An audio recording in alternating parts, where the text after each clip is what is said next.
What's your guys' schedule like coming here? We work out at 6 a.m. every day, 6 Monday to Friday. We're going to get But in. we get here at 5:30 to stretch and warm up. What the hell time do you get up? About like 4:45, What time do you go to bed? 9:30. Guess there's no lonely nights if you're going to bed at 9. Yeah, go to bed early. Right. What are you Not awake missing for? nothing. I'm up just thinking about life. What is there to think about at that time? Everything bad that's ever happened to me. If you want cheap rent without getting a roommate, there's only 2 options available.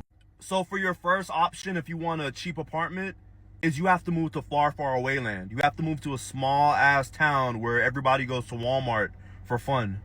There's nothing to do and you'll be bored as hell, but your rent will be $35 a month. Your second option, if you want cheap rent, is your roommate is probably going to be rats and roaches. Your car's going to get broken into. You're probably going to get shot. But at least your city's a lot of fun and there's a lot of things to do in your city. And this is why I think renting is such a very unfair concept. I have a friend who's paying $2,500 a month for a 2-bedroom, 2-bathroom apartment in Miami, Florida. Then I have another friend who's paying $800 for a 2-bedroom, 2-bathroom apartment in a small town in South Carolina. Both apartments are pretty much the same size. The only difference is location. I think it should be illegal for rent to be over $2,000 a month. You could be paying $2,000 a month for your apartment and your next door neighbor, same model, same everything, could be paying $1,800 for the same model apartment as you. Or they could be paying more than you. When you renew your lease, it could go up by $9 or $900. And then you're paying $2,000 a month, but you will never own your apartment. You will never own it. I feel like rent should be like a fixed amount across the board. A 1-bedroom apartment anywhere in the United States should be like $800. A 2-bedroom apartment should be like $900. Life is unfair, but renting is 10 times unfairer. They're charging $700 per month for these sleeping pods in San Francisco as California rent prices continue to skyrocket. You already know it's pricey living in the Bay Area, but now some tech entrepreneurs are becoming pod people, living in these tiny pods to sacrifice comfort for their startups. You heard that right, $700 for one of these little squares. And they interviewed a person who's actually paying that $700 to sleep inside one of those sleeping pods. Check out what this guy had to say. Well, the pod is it's the size of a twin bed, so it's not very large, but it gets the job done, right? It's enough. You just need a place to sleep. How many hours do you get? Sleeping? Like 8 hours. I get a good rest. I mean, it gets a little toasty in the pod, but I mean, it's like, I sleep fine. As you can see, this is the inside of one of those sleeping pods. Just a bed, just a pillow, and a charger, and a little hanging rack. And they share the overall space with a few dozen people. As you can see, everybody has their own curtain, and this is a little shared lounge. And the real question is, would you pay that $700 to sleep inside one of these? Swear I hate to be the bearer of bad news, but this right here is very misleading, and this caption was used just for engagement. That's why I unfollowed Spiritual World, Shade Room, all of them a long time ago.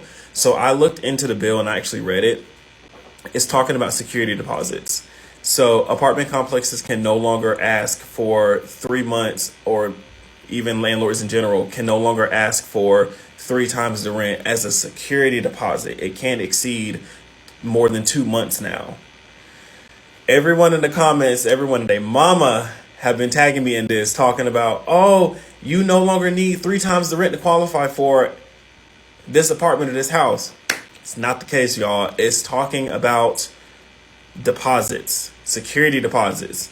You still gotta make whatever qualifications they're requiring to get approved.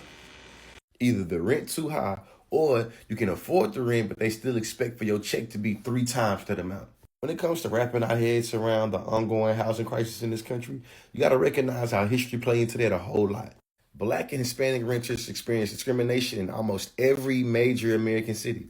A 2021 study found that property managers in Chicago, Louisville, Los Angeles, Houston, and Providence are least likely to answer prospective Black and Hispanic tenants. For y'all that don't know, There's a long legacy of these practices in America that actually has a name. Redlining is the practice of denying people access to credit because where they live, even if they personally qualify for the loans. Historically, mortgage lenders once wildly redline core urban neighborhoods and black populated neighborhoods in particular.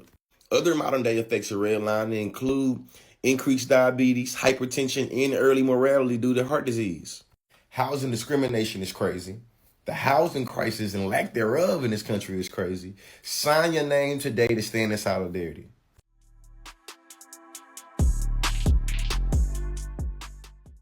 If you or someone you know is looking to rent an apartment anytime soon in the United States of America, good luck. Because it sucks. It's horrible. Just to qualify for a lot of these apartments, you need 3, 4, or 5 times the monthly rent in income monthly. Just to qualify. And if you don't, you need a guarantor. You're lucky enough to have someone in your family, a friend, someone who's willing to be a guarantor for you. They better be making 5, 6, or 7 times that monthly rent in income. That's across the board. And even then, they're not going to make it easy for you. They want everything from you. They want bank statements, pay stubs, tax information. You need to submit tax information because you're self-employed or you own your business. 2 years of tax information, and the only way they will accept it is through email. Through email. So you've crossed your T's, you've dotted your I's, you have all of the information that you could need, you're going to submit it, you have all of the monthly income requirements, all of that is good. You go, you tour an apartment, they show you one, they say this is great, it's in your price range, it's unlisted, it's a deal of a lifetime. Come to find out that that apartment is undergoing renovations for 4 months. And by the time it's available, the price is going to be about $300 more a month than you thought. Do you have a question about your application? Did something go wrong with the online portal? Ooh, that sucks because they're not going to return your calls and they also don't care. The system is broken and rigged and awful.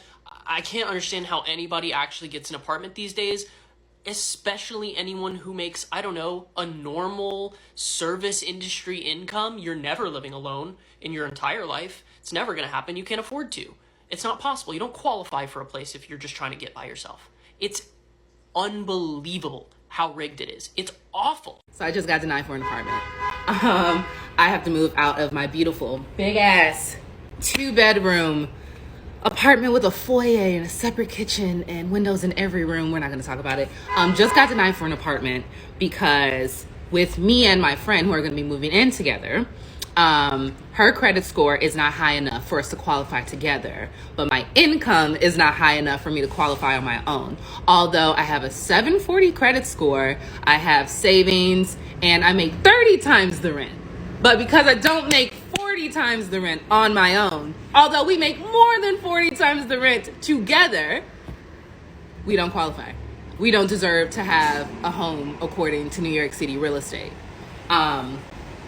And I'm just like, I don't understand, because it's like, so credit is powerful enough to make you a poor applicant when it's not good, but it's not powerful enough to make you a good applicant when it's good? Hello, I'm interested in renting this property. Okay, but how much do you make a month? $10,000 a month. Yeah, sorry, buddy. You need to make at least 3 times the rent. Otherwise, you can't afford The it. property's going for $4,000. Yeah, and unfortunately for you, 4,000 times 3 is 12,000. So you're too broke. I can definitely afford that. Yeah, buddy. They're selling a box on the corner. Maybe that'll Well, work why do I out need better. to make 3 times if I can already afford $4,000 a month? I'll make way more than You that. need to be able to pay rent on top of your other bills. You don't know my other bills. I sure do. $1 bill, another $1 bill. How do I know you won't miss payments? I have a good credit score. Sorry, that's not enough. Look, if you don't have 3 times the rent, that just automatically means Just you won't help me pay understand it. this. Go. So if I'm great with my money, I don't know that. and I make more than enough to cover the rent, so you know you can get good payment from me, especially with my credit score. Okay. Why would I need to make 3 times? To make sure you pay your rent on time. You need to make $150,000 a year to If afford somebody was 48,000. making 3 times the rent, why would they want to live here? Because they can't afford anything higher because they need 3 times that rent. Only Lamborghinis and Bugattis are allowed at my broken down Well, I make complex. $10,000 a month, and I want to live here, not in a $3,000. Then I guess you just got to move to Section A. Good luck with cockroaches and bed bugs. Congratulations, you're officially at the bottom of poverty. Who made this rule? Your landlord. Look, you shouldn't be spending half your income on rent. Are you following? No, I'm not following. That's because you're broke. All you do is complain. Broke boy, broke boy. I'm not broke. I can afford this. How can you afford this when I just rejected your application? It's too late. Good luck in Section 8. Cockroaches on your plate. Let's talk about this. So I make 4.2 times the rent of $1,731 a month, like my gross income or whatever. That's how much I make. But because my credit has a bunch of medical debt on it and is sitting at a 634 and has been for about a year and a half now because of medical debt, I'm about to be homeless.